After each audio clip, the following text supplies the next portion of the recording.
ভাইরে ৪৪ বছর বয়সেও মহেন্দ্র সিং ধোনি এখনো মাঠে ক্রিকেট খেলে যাচ্ছেন, অথচ ৩৭ বছর বয়সে আমাদের কলিজা ইকবাল খান বিসিবির সভাপতি হয়ে গেছে। একেই বলে সফলতা। আমাদের মনে রাখতে হবে, কলিজা ইকবাল খান শুধু একটা নাম না, এটা একটা অনুপ্রেরণার গল্প।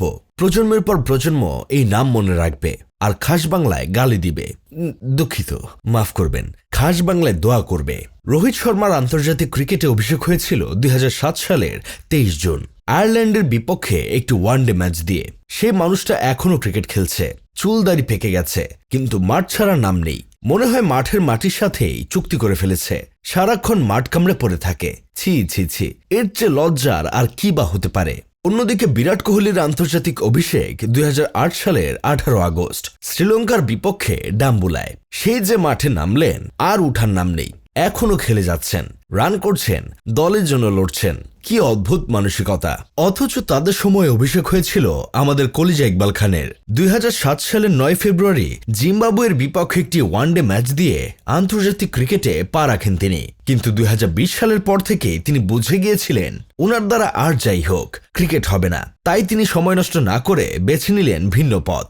বিভিন্ন নাটক সিনেমা করে নানা কর্মকাণ্ডে যুক্ত হয়ে শেষমেশ হয়ে গেলেন বিসিবি সভাপতি। এখন প্রশ্ন হলো, এখান থেকে বাচ্চারা কি শিক্ষা নিল? আমরা শিক্ষা পেলাম এই যে, তোমার দ্বারা যে কাজ সম্ভব না সেই কাজে অযথা সময় নষ্ট না করে অন্য পথ খুঁজে নেওয়াই বুদ্ধিমানের কাজ।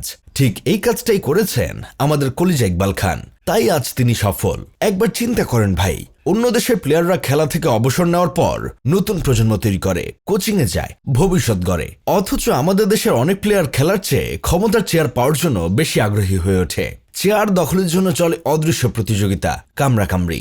এই জায়গাটায় যুবরাজ সিং এর উদাহরণটা একবার ভাবেন। ২০১৯ সালে আন্তর্জাতিক ক্রিকেট থেকে অবসর নেওয়ার পর তিনি কিন্তু বোর্ডের কোনো চেয়ারের জন্য দৌড়াননি। চাইলেই তিনি board of control for cricket in India এর কোনো না কোনো গুরুত্বপূর্ণ পদ পেতে পারতেন, কিন্তু তিনি সেটা করেননি। বরং তিনি নিজের অভিজ্ঞতা কাজে লাগিয়ে নতুন ক্রিকেটার তৈরি করতে মন দিয়েছেন। কোচিং, ক্রিকেট একাডেমি এবং বিভিন্ন টুর্নামেন্ট যেমন রোড সেফটি ওয়ার্ল্ড সিরিজ এসব নিয়ে ব্যস্ত রয়েছেন। তরুণদের মেন্টর হিসেবে কাজ করছেন, তাদের গড়ে তুলছেন। বর্তমানে যে অভিষেক শর্মার নাম শুনে বোলারদের ঘুম হারাম হয়ে যায়, কাপড় নষ্ট হয়ে পড়ে, সেই অভিষেক শর্মার পেছনেও আছে যুবরাজ সিং এর অবদান। এইটাই আসল লিগেসি। নিজে খেলেছ, এখন অন্যকে তৈরি করছো। আমার এমন কথা শুনে অনেকেই বলতে পারেন আমি খান সাহেবের হেটার্স, তাই তাকে নিয়ে এইসব কথা বলছি। কিন্তু না রে ভাই, আমি খান সাহেবের কোনো হেটার্স ছিলাম না। যখন থেকে ক্রিকেট বুঝি তখন থেকেই খান সাহেবের ফ্যান ছিলাম। নিজের বাপের টাকা খরচ করে জার্সি কিনতাম, সেই জার্সির পেছনে খান সাহেবের নাম লেখা থাকতো। পাড়ার ক্রিকেটে খেলতে নেমে একটা ছক্কা মারলে সেটা তামিমের মতো সেলিব্রেশন করতাম। যে মানুষটা শৈশবের প্রথম প্রেম ছিল, সেই মানুষটাকে নিয়ে আজ সমালোচনা করতে হচ্ছে। আর এজন্য দায়ী খান সাহেব নিজেই। আমি নিজেও চাইতাম খান সাহেব বিসিবির চেয়ারে বসুক, কিন্তু এতটা ছেঁচড়ামি করে এমপি মন্ত্রীর পোলাদের সাথে নিয়ে আগের বোর্ড ভেঙে দিয়ে বিসিবির চেয়ারে বসুক সেটা চাইনি। খান সাহেব অপেক্ষা করতে পারত কয়েকটা বছর, তারপর বৈধভাবেই না হয় বোর্ডে আসতো। এত তারা কিসের ছিল?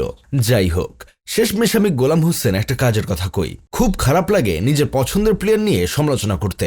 যারা এক সময় তামিম ইকবাল হবার জন্য স্বপ্ন দেখত, তারাই এখন একজন অন্যজনকে তামিম ইকবাল বলে গালি দেয়।